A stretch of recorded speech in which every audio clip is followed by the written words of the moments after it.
My mom favored my sister and ignored me. In the end, my perfect sister ran off with mom's money, leaving her devastated. I was 23 years old and lived at home with my mom, 52 years old, and older sister, 26 years old. This manner of life persisted after my dad's death 5 years ago. Emma, my sister, was mom's favorite from the beginning. Anyone who spent even 5 minutes with our family could see this. It wasn't just me. When she was a kid, Emma was the center of attention and the recipient of all the newest fashions and technology. Even though mom never missed an Emma school function, she would make up an excuse like, "I'm too tired," or "I have to work late," whenever I asked her to attend my own.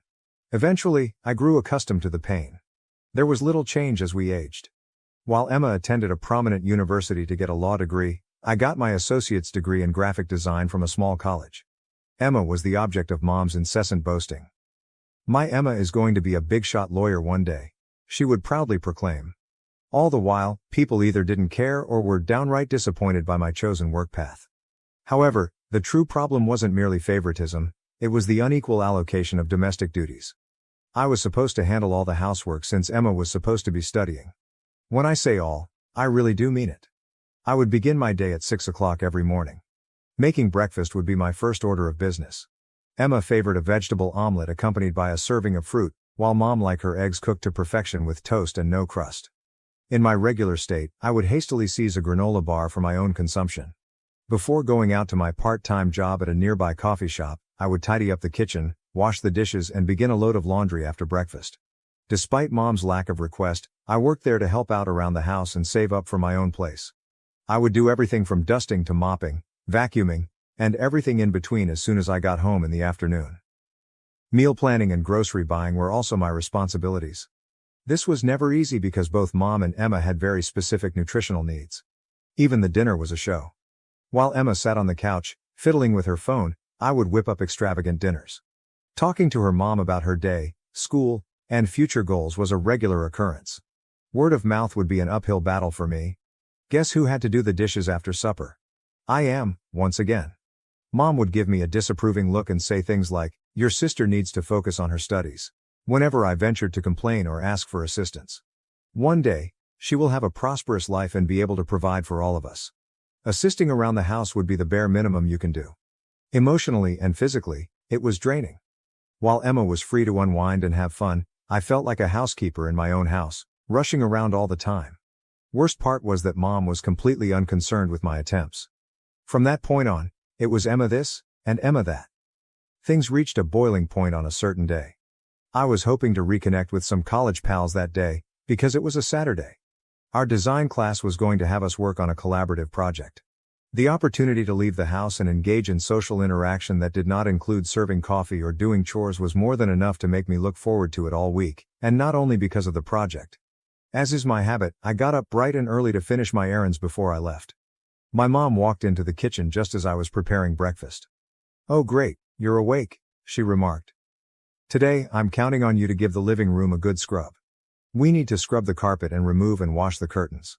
My chest ached. "But Mom," I said, "today I am scheduled to..." "Remember when I told you about our group project?" Mom scowled. "You can reschedule, right? Do not overlook this. Next week we have company coming over, and I would like the house to be spotless." In an effort to maintain composure, I inhaled deeply. "We will have to reschedule.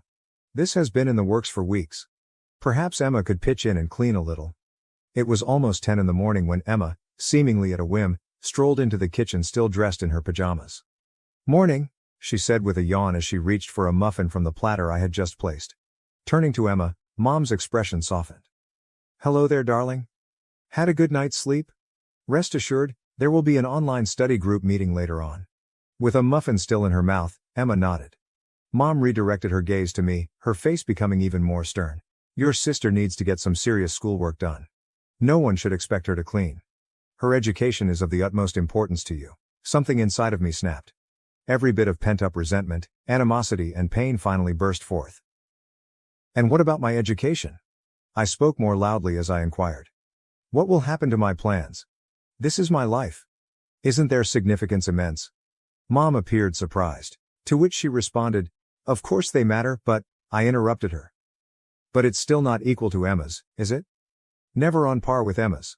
Finally speaking up was Emma, who had been observing this discussion with wide eyes. Stop including me in this, please. When Mom wants you to help out around the house, it's not my fault. I was already furious before that. Although you have never once offered to lend a hand, please don't take this personally. Sit back and enjoy the ride. Mom made an effort to step in. Now let's all calm down, there's no need to. Still, I was feeling very well at the moment. I was helpless as years of suppressed feelings finally broke out. No more settling down for me, Mom. I've had enough of being the housekeeper. Treating me like Emma is beneath me and I'm sick of it.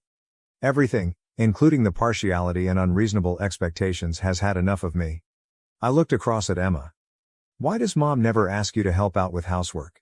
Her reasoning is that she believes you have great potential to become wealthy and provide for her in the years to come. It's quite the burden, isn't it? But well, at least I'm doing all the work, so you can relax. Redness spread across Emma's face. You can't be fair. My education are a top priority for me. And I don't? My response was a rapid one. In addition to schooling and taking care of the house, I'm working part-time. When will it be safe to think about the future? Again, Mom attempted to intervene. You are aware, my darling, that we value all that you do? The difference is that Emma's chosen profession will, in the end, pay off more handsomely. A slap in the face was the feeling I got from such remarks. Is that all? Is the amount of money I could make in the future the only thing that matters to this family? Mom swiftly reversed her course. No, it is not my intention. Compared to what you're studying, a job in law offers more stability. Coloring and design, Mom. One of my majors is graphic design. Is it so important that you've taken the time to research my life goals and aspirations? I knew exactly what to do based on Mom's expression. She was unconcerned. Without ever truly comprehending it, she had dismissed my career path. I pushed back the tears that threatened to well up in my eyes. At this very moment, I would not weep. What do you think? That's it. Today I will not be cleaning the living room. I intend to get down with my pals and get some stuff done on my project. Plus, I'm leaving the house until we have a serious talk about how things work here when I return. I then snatched my suitcase and bolted from the kitchen, leaving Mom and Emma standing there in disbelief. A strange feeling of relief mingled with fury and hurt as I banged the front door shut behind me. I had finally spoken out for myself after what felt like an eternity. The remainder of the day slipped my mind. In an effort to forget about the argument from earlier, I got together with my pals and dove headfirst into our project. The day progressed though, and uncertainties began to arise. Did I react too strongly? Had I been self-centered? Perhaps I should have simply rearranged my plans and cleaned up as Mom requested. Note, I got back to my house that night, emotionally and intellectually drained by the day's events, but still intent on keeping my word and having that serious talk. But the tension was palpable the moment I stepped through the door. When I walked into the living room, neither Mom nor Emma gave me a second look. With some hesitation, I spoke up and asked, "Hey, can we talk?" No sound. Both of them peered intently at the television, but it was clear that neither of them was paying attention. I gathered my courage, inhaled deeply, and chose to go ahead anyhow. Listen, I get that you had a long morning, but I feel like we have to talk about this. Emma, all I'm asking is that you pitch in a bit more with the housework. I would feel more comfortable if we were treated fairly. Mom finally turned to look at me, her face showing no emotion. I think you've said quite enough already. Emma interjected, her tone betraying her contempt. Indeed, your voice was clearly audible to us earlier today. You're envious of my future prospects and me. How egocentric are you? I was hit square in the stomach. Is it egocentric? Asking for aid isn't selfish in any way. Grandma scowled. It's like you're breaking the silence in this house. Her education should be Emma's top priority. You're simply envious because you're aware that your small pastime won't be very successful. Hobby. I said it again, my jaw dropping.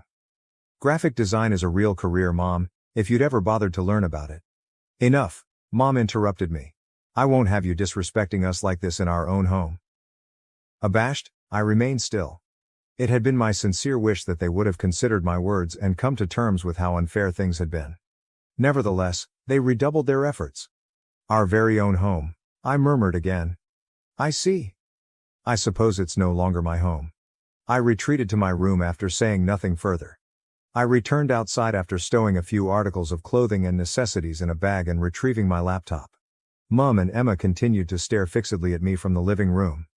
I'll be at Sarah's, I texted, mentioning my college best buddy. I'll come back for the rest of my stuff later. Relieved and heartbroken all at once, I slammed the door behind me. Unfortunately, I needed some breathing room to figure out what to do next, so I resorted to this temporary measure. Unlike at Sarah's, I wouldn't be made to feel like an inferior or treated like a maid. I have no idea what the future holds, but I am certain that I'm entitled to better than this. I should begin to believe that now. Update. I must admit, leaving my family home has been an eye-opening experience. It has been approximately 3 months since I made the move. My friend Sarah has been my roommate, and we've been dividing up the rent and housework evenly. Everything I do on a daily basis has changed. Since I no longer have to worry about taking care of the house, I've had more time than ever before to devote to my education and my emerging profession as a graphic designer. I've interned at a regional marketing agency, finished a number of freelance jobs, and am now building my portfolio. When you're not worn out from being a maid for other people, you can do so much. However, unexpected events do happen in life. While grocery shopping last week, I unexpectedly ran into Mrs. Johnson, our neighbor. She looked worried and wanted to know how I was doing before she inquired about Mom.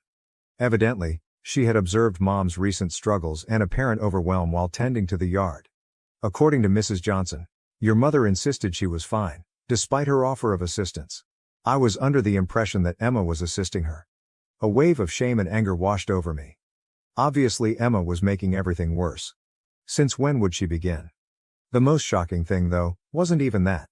In her usual gossipy but well-intentioned manner, Mrs. Johnson spilled yet another bombshell. And how is Emma's academic progress coming along? I pray that the incident involving Professor Andrews has not had a significant impact on her. Mrs. Johnson's eyes expanded, so I must have appeared perplexed. Oh no, I guess you were aware. Professor Andrews and Emma have been spotted all over town together quite a bit. There has been discussion. Feeling disoriented, I thanked Mrs. Johnson and limped out of the store. My ideal sister Emma was careening around with a professor instead of concentrating on her promising legal career. The neighbors even took note and started chatting about it. So it must have been really major. I was unhappy most of the time, but there was a twisted satisfaction in there somehow. The golden child wasn't all that golden after all. It broke my heart to see Mom trying to get everything done that I used to do on her alone. Tragic for Emma, who put her career in jeopardy for a professor's romance. I felt terrible for our family since it appeared like everything was coming to a crumbling end without me. Given this data, I am unsure of my next steps. While a part of me longs to make amends and reach out, another part recalls the pain and years of inferiority and questions whether it's worthwhile. My personal development and recovery are my current priorities. Self-worth and my chosen profession are becoming more apparent to me. A life where my worth is recognized and my efforts are valued is something I'm working toward. Perhaps Mom and Emma will come to terms with what they've lost in due time. Perhaps they will not. I used to try so hard to win their favor, but now that I'm on my own, I recognize that it was a mistake. The circle of life always seems to close, doesn't it? When I finally felt like I had things under control 6 months later, life decided to throw me another curveball. My phone rang on a peaceful Sunday night while I worked on a freelancing assignment. Yeah, Mom. Since my departure, we hadn't had many conversations, so I was hesitant to respond. My mother's inconsolable wailing greeted me when I took up the phone. Mom, what's wrong? My pulse pounding, I inquired. She choked out, Emma's gone, as she sobbed. She took the most of my savings when she ran off with a boy from her university. The sensation was as if someone had doused me with icy water. Hearing that Emma had done something so careless and damaging was upsetting since, despite everything, she was still my sister. I'm coming over, I announced, hastily retrieving my keys. My heart nearly burst at the sight of my childhood house when I arrived. Compared to the spotless home Mom had usually kept, the house was in utter disarray. Even though it had just been a few months, Mom appeared to have aged significantly. She started crying again the second she laid eyes on me. I couldn't make sense of the conflicting feelings coursing through me as I comforted her while she sobbed. Mom gave me a glance with crimson-rimmed eyes once she cooled down. I've been so foolish, she whispered. The last several months have really enlightened me. I was completely mistaken on a lot of things, including you and Emma. She grasped both of my hands. Even though you were the reliable one who I could always rely on, I failed to recognize your worth and instead treated you like a commodity. My deepest apologies, my love. My own eyes started to brim up with tears. I never imagined I would get this kind of recognition, yet here it was. I want you, even though I know I don't deserve it, Mom went on to say. Are you thinking about returning home? Trust me when I say things are going to change. Looking at Mom, vulnerable and sincerely sorry, made me realize I couldn't turn my back on her, no matter how much I wanted to deny in order to shield myself from more harm. "All right, Mom," I whispered. "I'll come back, but things really do need to be different this time." A wave of relief swept over her as she enthusiastically nodded. "They will be, I promise." Now I find myself back in my childhood home. It's weird, unsettling, yet somehow soothing all at once. My mother and I are working on improving our communication and mutual appreciation. My graphic design work has captured her attention, and she has even asked me to teach her the basics. Collaboratively, we are cleaning up the house and resolving the financial crisis that Emma caused. It's challenging, but we're making it work. We have not received any communication from Emma. She has my deepest sympathies, and I pray she is safe, but I can't shake the rage she inspired. Thanks to Mom's understanding, I'm able to keep up with my internship and freelancing job. Finding that sweet spot is going to take some time, but we're getting there. What is ahead is completely unknown to me. A part of me is still cautious, still trying to keep my emotions under check, but I also have hope. Perhaps this is the opportunity for a new beginning that our family has been seeking. For the time being, it suffices. It's not the happily ever after I had envisioned, but it is real. Thank you for watching. If you haven't subscribed yet, please do so and hit the notification bell to stay updated with more shocking real-life stories happening around you. Alright, everyone's presentations are done. Nick, the manager, said as he tried to move the discussion forward. "Excuse me, I haven't. I recently found out something." Nick interrupted me and began to speak. "There's apparently someone in this department who didn't graduate high school and is just a part-timer. Meetings should be for employees only." Absolutely right. His lackey, Mike, of course, agreed with Nick. "I'm leaving." After leaving the meeting room, I started to shut down my computer. I noticed that an email had arrived, not in my personal inbox, but in the company's shared email. Thinking, there's no point in speaking up, no one will listen, I went home quietly. The next day, I heard a commotion from Nick's desk. He was staring at his computer screen, his face pale. "Nick, is something wrong?" Mike looked at the screen with him. And he turned even paler than Nick. Why is he so angry? Knowing the reason for Mike's distress, I thought to myself, serves them right. My name is Adam. My mother passed away when I was in the 9th grade, and I was raised by my father. Well, you could hardly call it being raised. After my mother passed, my father changed. He drowned his sorrows in alcohol, and though he still went to work, he squandered our living expenses on horse racing. Because of that, I had to start working part-time as soon as I entered high school. Every month, I went to the convenience store with bills in hand that couldn't be auto-deducted from my father's account. Even though I endured it because I didn't want to be alone, I reached my limit in my second year of high school and dropped out. I found a live-in job at a distant inn. Thank you for everything. The day I left home, my father, still staring at the TV, spoke. Take care. That was our last conversation. Back then, 18 wasn't the age of majority, so I needed my father's permission to work, and I couldn't hide my place of employment. Yet, my father never visited me even once. I kept working just to survive, and before I knew it, I was 42. Years of hard work paid off, and I was transferred to the headquarters. I was thrilled to be recognized by the company, as I thought I'd be working in the field until retirement due to my lack of formal education. Listen up. Our work can change the future of our employees. Don't drag us down. On my first day after the transfer, Nick, dressed in an expensive suit, spoke sternly. There was a reason for this. Our inn was located in a prominent tourist destination, known so well that everyone in the state could sing its commercial jingle. At its peak, we had 5 locations within the state. But that was long ago. Due to financial difficulties and aging facilities, only the place where I had worked for many years and the original establishment remained. I was prepared to lose my job anytime, but now there was a glimmer of hope. With the rise of social media, the tourist area where the inn was located started gaining attention again. Depending on how hard the sales department, where I was transferred, worked, we could either thrive or be forced to give up this prime location to the new hotel chains continuously popping up. For Nick, who had switched careers from another industry to strengthen our sales, this was a battle he couldn't afford to lose. I understood why he had to be strict. I will do my best. Nick sneered at my enthusiastic declaration. Did you not hear what I said? I'm sorry. I thought I was listening carefully. Out of habit from years of customer service, I apologized reflexively, though I had no idea what had offended him.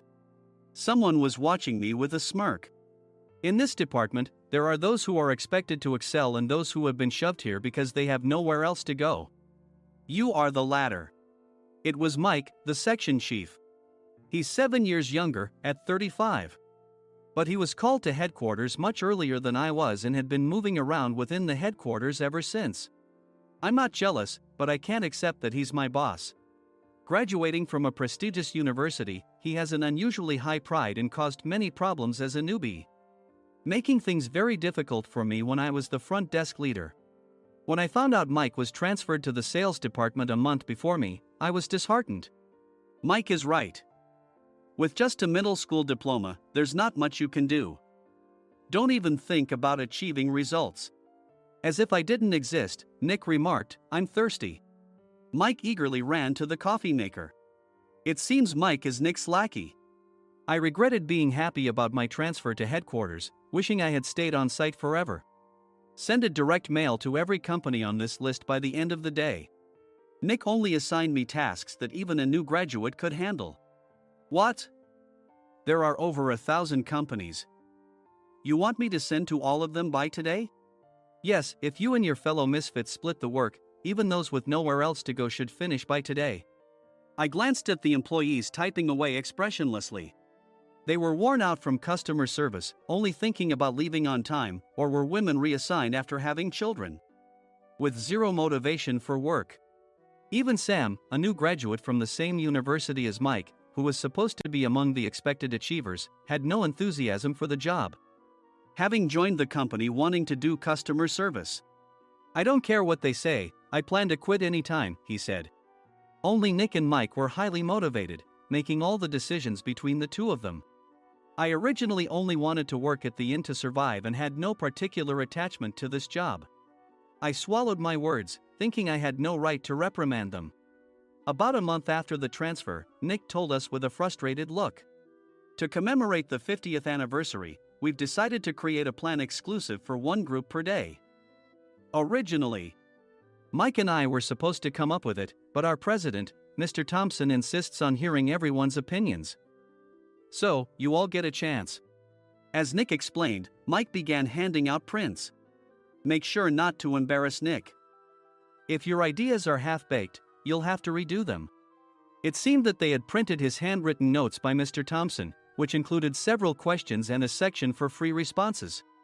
It made sense why Nick had to seek our input, given that all responses had to be submitted to Mr. Thompson. We were given a week to think about it, and a meeting was scheduled to compile our ideas. My plan is to let guests enjoy both the old and modern America. Nick began the presentations. Guests would watch a master confectioner at a nearby traditional sweet shop make sweets in front of them. The welcome drink would be premium tea in a bottle. Nick's plan was certainly attractive. After his presentation, Nick called on us to present in the order we were seated. Just as I stood up for my turn. All right, everyone's presentations are done. Excuse me, I haven't. I recently found out something. Nick interrupted me. There's someone in this department who didn't graduate high school and is just a part-timer. He was likely talking about me. I joined the company as a part-timer and was made a full-time employee when I turned 20. That was 20 years ago, so Nick and Mike probably had no chance to know until recently. Meetings should be for employees only. Absolutely right. After that, Nick kept creating opportunities to solicit everyone's opinions, purposefully excluding me from speaking. The meeting unexpectedly heated up and went past the scheduled end time. A few people asked to leave, and the discussion continued with the remaining few. Still here? Normally, you'd leave in that situation. Though I had no attachment to the job initially, hearing kind words from customers made me want to make them happier. For someone like me, with nowhere to go, the inn was my home and customer service was my life. I felt pathetic about my current self. I'm leaving. I left the conference room and started shutting down my computer. I noticed an email had arrived, not in my personal inbox, but in the company's shared email. Thinking no one would listen to what I had to say anyway, I quietly went home. The next day, while preparing the DM as instructed, I heard a commotion from Nick's desk. In his haste to stand up, he hit his knee on the desk. He stared at his computer screen, his face pale. "Nick! What's wrong?" Mike, thinking he should be the first to rush over, approached Nick while still wearing his coat. He peered at the screen with Nick. And he turned even paler than Nick. Why is he so angry? Who is responsible for this company? Nick, more irritated than ever, asked, and Mike answered without checking. Probably Sam. Sam wasn't there because he was attending a morning training session for new hires. Nick gave up on getting angry and returned his gaze to the screen. They were looking at an email that arrived right after the end of the working day yesterday. Apparently, no one, including me, had checked it before leaving. The email was from a large company that used us for their annual employee trips. The president and executives of that company also frequently used our services personally.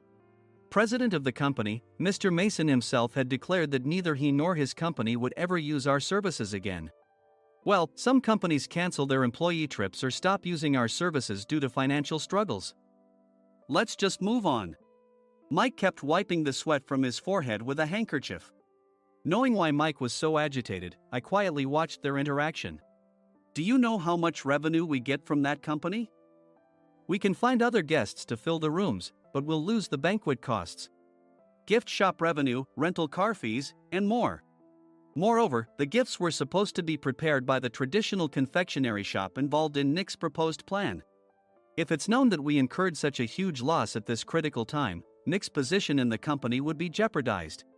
Nick took a deep breath, seemingly trying to calm himself. All right, Mike. Go to New York right now and apologize to Mr. Mason. What? You're coming with me, right? I have urgent work to do. I trust you, which is why I'm entrusting this to you. Please. Mike, believing Nick's sincerity, agreed with a determined look on his face, saying, yes. That's Nick for you.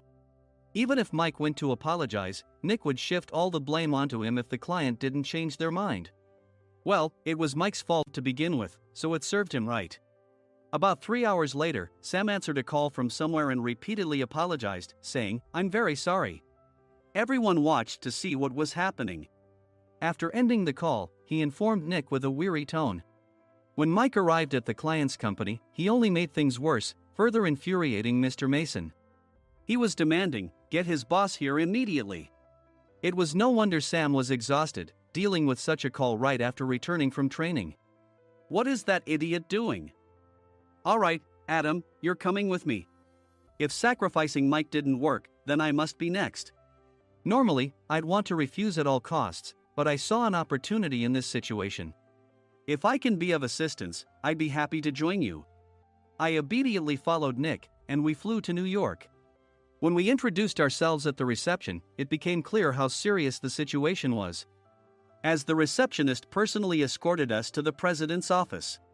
Angry voices leaked through the door, making both Nick and me uneasy. Excuse me. I'm Nick, the supervisor.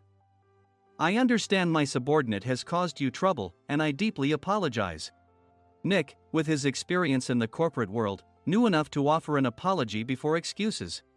However, his customer service skills left much to be desired. I sighed as I saw Mike trembling like a small dog in the corner of the room. What kind of training are you giving your subordinates? Mr. Mason glared at Nick with a red face. The intensity of his gaze made even Nick take a step back. Regrettably, I joined this company only 2 years ago and was unaware of Mike's issues. I should have identified his shortcomings sooner. Indeed. I should have realized sooner. No sensible person would come to apologize and then give a lengthy presentation on the drawbacks of not using their in. Nick froze, his mouth slightly open. Suspecting the worst, I picked up the documents that had fallen to the floor. It seemed Mike hastily prepared these documents on the plane, listing the disadvantages. Disadvantage 1, if you change the venue for the company trip, employees might suspect it's for cost-cutting reasons, leading to a negative impression. Reading it aloud half-jokingly, Nick snatched the papers from my hand and checked the contents with a furious expression. Among the stack of documents was a receipt from a nearby convenience store's copy machine. I felt a pang of dread, hoping he hadn't shown the receipt as well. What do you think he said when I asked what kind of nerve he had to do this? I'm very sorry. Faced with the dire situation, Nick must have thought there was nothing left to do but apologize. In a voice smaller than I'd ever heard from him, he uttered words of apology. He said, "I'm a Harvard graduate. I don't believe I said anything wrong." Mike! What have you done? Forgetting his plan to pin the blame on Mike, Nick yelled loudly, even in front of Mr. Mason. "I didn't do anything wrong." "You're still saying that? Look at him." Mike pointed at me with a shaking hand. "I was assigned to headquarters in my 20s and now I'm a section chief. This guy only made it to headquarters at 42. Everything I've done proves I was right. So why are we losing the contract?" Having said his piece, Mike collapsed to the floor. "Of course. You were sent there because you had nowhere else to go." Mike never expected to hear such words from someone he looked down upon.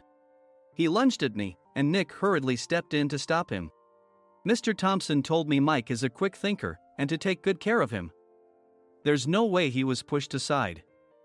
"Don't make things worse here. He didn't say quick thinker, he said only quick-witted, didn't he?" I don't remember that part." I recalled the many troubles Mike caused when he was a newbie. When Mike was on the front line, his pride was so high that he never apologized to customers. Customer service, especially in our job, doesn't work alone. It brings both good and bad situations. If the front staff or housekeepers made mistakes, or the cleaning company didn't properly clean a room, one had to apologize to the customers regardless of personal fault. Mike, in such situations, would never apologize, insisting he wasn't at fault. This often angered customers, and as the front desk leader, I frequently had to apologize on his behalf. He caused complaints and disrupted operations, which is why he was quickly moved to headquarters. In departments where he didn't interact directly with customers, his quick thinking was beneficial and things went well. But it seemed his flaws were starting to show. Corporate reservations are supposed to be entered into the system by the sales representative. But a quick check yesterday revealed that more than 10 items were missing from the client's reservation. The handover document clearly stated what needed to be prepared. Why didn't you enter it into the system? Why do we have to give them special treatment? Filling rooms near the banquet hall, setting up all the food in advance. Specifying the brand of wine, they're too demanding. No wonder he always angered customers, I thought, feeling a headache coming on. Grouping them in rooms near the banquet hall is for our benefit too. It makes it easier for the staff to set up beds and serve breakfast since everyone's schedule is synchronized. As for the other requests, Mr. Mason suggested them to lighten our load. I didn't know that. Nick finally seemed to realize that Mike was the one who had angered the client. What did you say to them? I just told them we wouldn't give them special treatment anymore. We shouldn't waste effort on things that don't bring in money. I was utterly exasperated at his lack of understanding of customer service. Of course, we shouldn't comply with unreasonable demands. But carrying over successful practices from past stays makes customers feel remembered and enhances their experience. Good memories encourage repeat visits. That's part of our job. I looked down at Mike, who was sitting on the floor.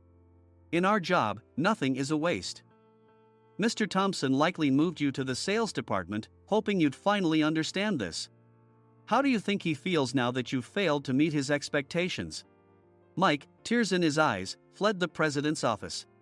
I was amazed he still hadn't apologized. You have it tough, Adam. It's okay, we're all employees of the same company. I deeply apologize for this disrespectful incident. Especially after all the care you've shown us. If it weren't for you, Adam, I really would have stopped staying here. When I heard you were moving to the sales department, I was willing to reconsider if you handled it. Seeing us talk so amicably, Nick's face contorted. Do you two know each other? Adam's service is excellent. I always requested him specifically. Normally, we don't accept specific staff requests, but we made an exception for Mr. Mason, adjusting my shifts accordingly. He had personally stayed at our hotel just before my transfer, and during casual conversation, I mentioned, "I'm moving to the sales department soon." If I hadn't told him then, things could have been much worse. "Please continue to take care of us. I look forward to it." On the return flight, Nick awkwardly offered me a can of beer. It's still working hours. Of course, I had no intention of forgiving him for a single beer. Nick might try to pin everything on Mike and avoid any consequences. While pondering this, a startling fact came to light. "Nick, the tea bottles for the plan have arrived." I handed Nick a bottle labeled with our inn's name. "They look good." "What are you talking about?" "These are plastic bottles. I had assumed we would use the trendy, high-end bottling tea. But what arrived were ordinary plastic bottles of tea with customized labels. The only unique aspect was the label, which had the inn's name, making it look customized. Upon further investigation, I discovered that a substantial amount of money was set to be paid to the tea company. It was priced like bottling tea. Does this plastic bottle really cost $100 each? The tea inside is specially blended for us. The extra cost is for that. Wouldn't it be better to use another tea company? Or is there a specific reason we must use this one?" As Nick continued to make excuses, I showed him a printed email. I informed the tea company's president, Mr. Mitchell, that we discovered irregular payments and he confessed. He said you two were high school classmates and planned to split the extra money. That idiot. Why did he confess? That's not important. You should worry about yourself, this could turn into a police matter. Opening the bottle cap, I suggested. How about calming down with this tea? It supposedly has a relaxing effect. Nick drank the tea frantically. In the following days, decisions were made about their fates. Mike was reassigned to the General Affairs Department, with no chance of transfer or promotion, as per Mr. Thompson's orders. As for Nick, since the payment to the tea company hadn't yet been made, he narrowly avoided legal trouble. Instead, he was encouraged to leave the company, and to avoid further complications, Nick submitted his resignation. Rumor has it that connections between HR departments have made it difficult for him to find new employment. Even though it was good to have those two gone, something unexpected happened in the sales department. Everyone became motivated and united in refining the 50th anniversary plan. In the end, my plan was adopted. We collaborated with the Tourist Information Center to provide personalized guides.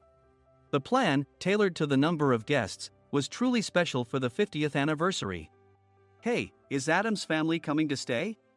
I immediately booked that special plan for my family. Sam noticed it on the reservation list and quickly picked up on it. "Yes, I'm inviting my father." "That's great.